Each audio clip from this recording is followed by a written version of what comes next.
True aspirants, तो वापस स्वागत है आपका। तो हम बात कर रहे थे स्ट्रैटेजी की। उसी बात को आगे बढ़ाते हुए जरा बात करते हैं कि आपको कौन कौन सी बुक्स पढ़नी है अगर आप स्पेशली सेल्फ स्टडी कर रहे हैं। राइट, अगर आप जो है गाइडेड स्टडी भी कर रहे हैं, असिस्टेड स्टडी भी कर रहे हैं, even in that case these books will really help you. तो लेट्स ट्राई अंडरस्टैंडिंग कि हाँ, हमारा बुक्स की तरफ अप्रोच क्या होना चाहिए। तो मैं Abhishek Srivastava, I am also senior academic advisor at Unacademy. और आप मुझे फॉलो कर सकते हैं हिस्ट्री के लिए, कल्चर के लिए, स्ट्रैटेजी के लिए, आंसर राइटिंग के लिए। ओके, आप मुझसे कनेक्ट भी कर सकते हैं टेलीग्राम चैनल ट्रू एस्पिरेंट्स पे। प्लस अगर आपकी कोई क्वेरी है और अगर आप यूपीएससी की तैयारी करना चाहते हैं, तो आज ही अगर आप तैयारी करना चाहते हैं और अगर डाउट है या फिर आप यूपीएससी की तैयारी कर रहे हैं और कोई इशू फेस कर रहे हैं, please feel free to reach out to me at this WhatsApp number.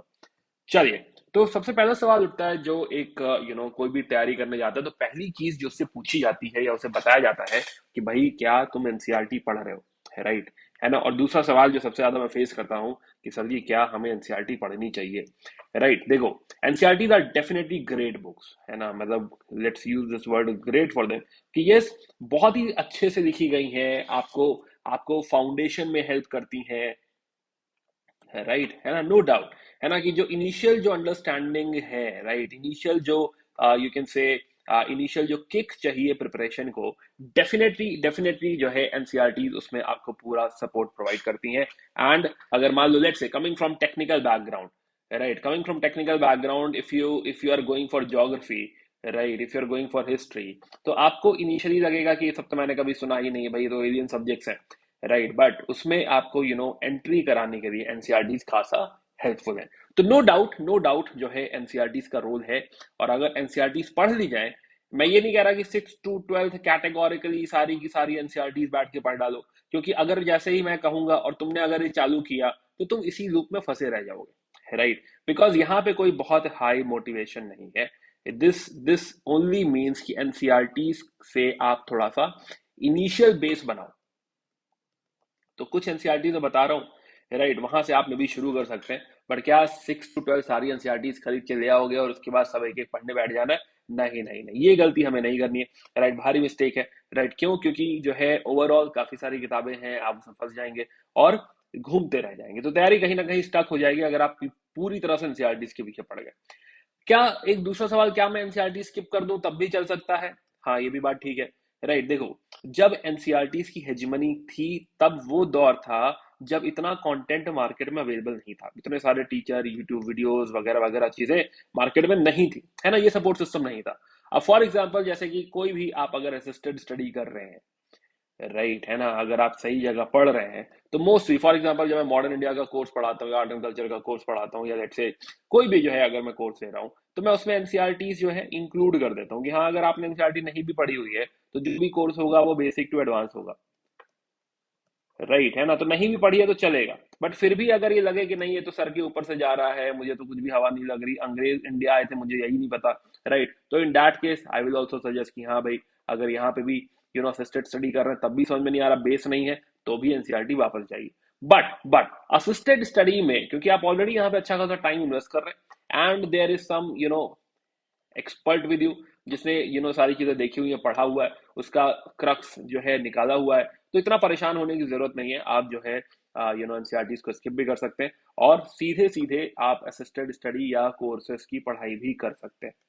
In fact third stage में मैं कहूंगा, थर्ड जो है बात मैं कहूंगा कि एक तो मैंने बात कही कि देखो एनसीईआरटी पढ़ लो, ठीक है, अगर आप बिल्कुल बिगिनर हो और आपको कुछ भी नहीं पता है तो it's good to actually have a look. But again, इसमें एक बात और ऐड कर लें कि ये जो स्टडी यहाँ पे मैं कह रहा हूँ, ये स्टडी बहुत ही क्विक स्टडी है।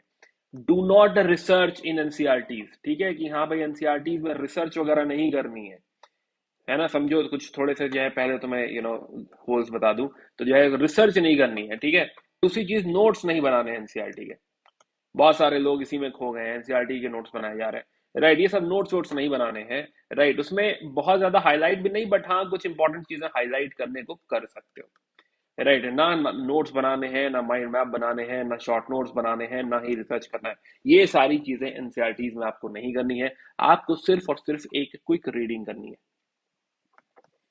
राइट, तो मैं बताऊंगा कि हाँ कौन कौन सी एनसीईआरटीज, लेकिन जो है सिर्फ एक सिर्फ क्विक रीडिंग। अगर आप असिस्टेड स्टडी कर रहे हैं तो उसकी भी जरूरत नहीं है, आप इसे स्किप कर सकते हैं, सीधे सीधे बेसिक टू एडवांस पूरा सब्जेक्ट पढ़ सकते हैं, बिकॉज कोई है जो आपको किक स्टार्ट करवा देगा।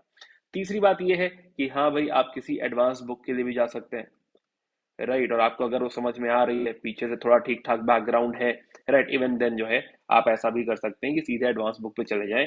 फॉर एग्जांपल पॉलिटी में सीधे लक्ष्मीकांत पढ़ लें, वो भी ठीक है, समझ में आ रहा है तो कोई बात नहीं, राइट। आगे कभी जरूरत फील होगी, टाइम मिलेगा तो मे बी एनसीईआरटी भी रेफर कर लेंगे, बट नहीं भी करेंगे तो भी चलेगा, राइट। तो एनसीईआरटी क्या मस्ट है ना, लेट मी क्लैरिफाई। देखो, मस्ट तो नहीं है, ठीक है, हाँ, लेकिन जो है मस्ट नहीं है, लेकिन फाउंडेशन में हेल्प करती हैं, तो जरूरत अनुसार आप यहाँ पे कॉल ले सकते हैं, फाउंडेशन में डेफिनेटली हेल्प करती है, तो जरूरत अनुसार आप कॉल ले सकते हैं, अकॉर्डिंगली आप एनसीईआरटी में जो है आगे बढ़ सकते हैं। ओके, तो बात उठती है कि कौन कौन से एनसीईआरटी। तो देखो, जैसा कि मैंने कहा कि अगर आप फाउंडेशन बना रहे हैं तो NCERT definitely will help you make your foundation. तो तैयारी टेक्निकली ऐसे होनी चाहिए कि पहले आप फाउंडेशन बनाएंगे, फिर आप जो है बेसिक किताबें पढ़ेंगे, और फिर शायद एडवांस के लिए कुछ और आगे भी आपको जाना पड़े, या फिर हो सकता है बेसिक ही एडवांस है, इतना ही पढ़ना है, ये भी बात ठीक है।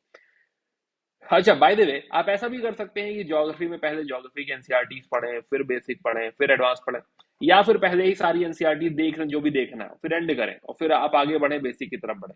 ये सारी चीजें जो है सही है, इसमें कुछ गड़बड़ नहीं है। खैर, ओके, तो एनीवे, फिलहाल एनसीईआरटी पहले देखते हैं कि एनसीईआरटी आपको कौन कौन सी देखनी चाहिए। तो ज्योग्राफी में जैसे क्लास 11th और 12th की NCERT are most important, right. Geography में क्लास 6 की एनसीईआरटी है earth our habitat, which is good, right, आप इसको रेफर कर सकते हैं, राइट। आर एनवायरमेंट क्लास 7 की एनसीईआरटी, ये भी अच्छी है।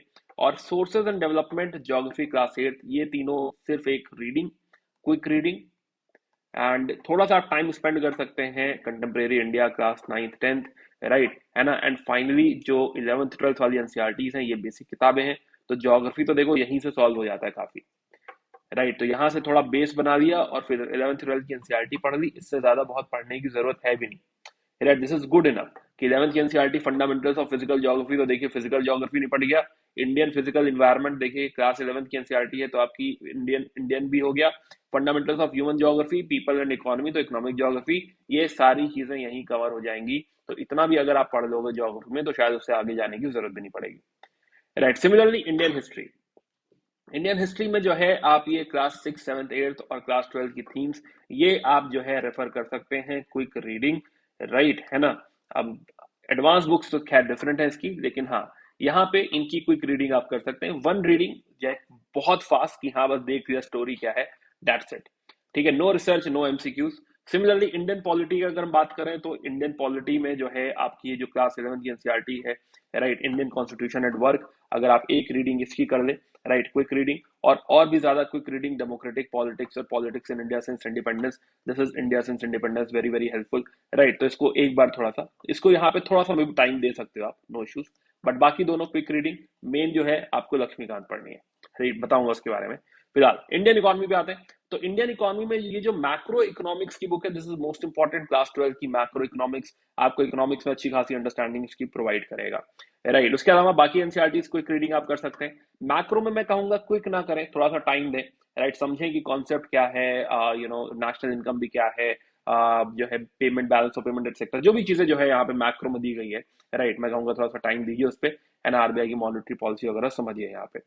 एनवायरमेंट में बायोलॉजी क्लास 12 की बुक के कुछ चैप्टर्स इंपॉर्टेंट है, राइट, तो जो है क्लास 12 की एनसीईआरटी है, तो इसके लास्ट के चैप्टर 11 12 13 14 15 16, ये 6 चैप्टर आप पढ़ लेंगे तो इन्वायरमेंट में अच्छा हेड स्टार्ट आपको मिलेगा। सिमिलरली आर्ट एंड कल्चर में एक बुक है आपकी heritage craft, living craft traditions of India NCERT, right, ये जो है एनसीईआरटी आप रेफर कर सकते हैं। साइंस में क्विक रीडिंग, अगर आपका साइंस बैकग्राउंड है तो आप स्किप भी कर सकते हैं, कोई दिक्कत नहीं है, बट अगर आपका ह्यूमैनिटी बैकग्राउंड है तो quick reading of 9th 10th books, 7th 8th books, है ना, तो ये आपको बहुत ही क्विक, यहाँ एग्जाम स्कूल आपको याद आ जाए बस। सिमिलरली, अच्छा अगेन ये क्विक में जो है, मे बी अगर आपको लग रहा है कि साइंस में थोड़ा टाइम स्पेंड करना चाहिए, आप ह्यूमैनिटी बैकग्राउंड से, साइंस में थोड़ा इशू है, तो मे बी यहाँ पे थोड़ा टाइम इन्वेस्ट भी कर सकते हैं। सिमिलरली वर्ल्ड हिस्ट्री में अगर हम देखें तो एनसीईआरटी क्लास 9 की इंडिया द कंटेम्प्रेरी वर्ल्ड 1 और 2, देखो ये कायदे से बहुत इंपॉर्टेंट है, राइट, बहुत इंपॉर्टेंट इन द सेंस कि यही सफिशिएंट हो जाता है। नॉर्मल दो ही मैंने लिख तो दिया है, लेकिन मैं कहूंगा कि यही दो बुक अगर आप ठीक से पढ़ लेंगे, राइट, तो आपका अच्छा खासा बेस बन जाएगा, बहुत ज्यादा सवाल पूछता नहीं है, राइट। तो जो जिस एरिया से सवाल पूछ रहा है मैं भी उसी को अगर यूट्यूब वगैरह से रेफर कर देंगे तो काफी प्रॉब्लम आपकी यहाँ से भी सॉल्व हो सकती है, राइट। तो this is NCERT, right. Next video में डिस्कस करेंगे आपके जो है एडवांस में क्या और क्यों, ठीक है। तो एडवांस में थोड़ी और भी बातें करनी है, not limited to this slide, है ना, और भी डिस्कशन करेंगे एडवांस में, बेसिक में और एडवांस में। तो नेक्स्ट वीडियो में मिलते हैं, कंटिन्यू करते हैं अपना डिस्कशन। मीनवाइल आप प्लीज फॉलो करिए इस वीडियो को, इस चैनल को।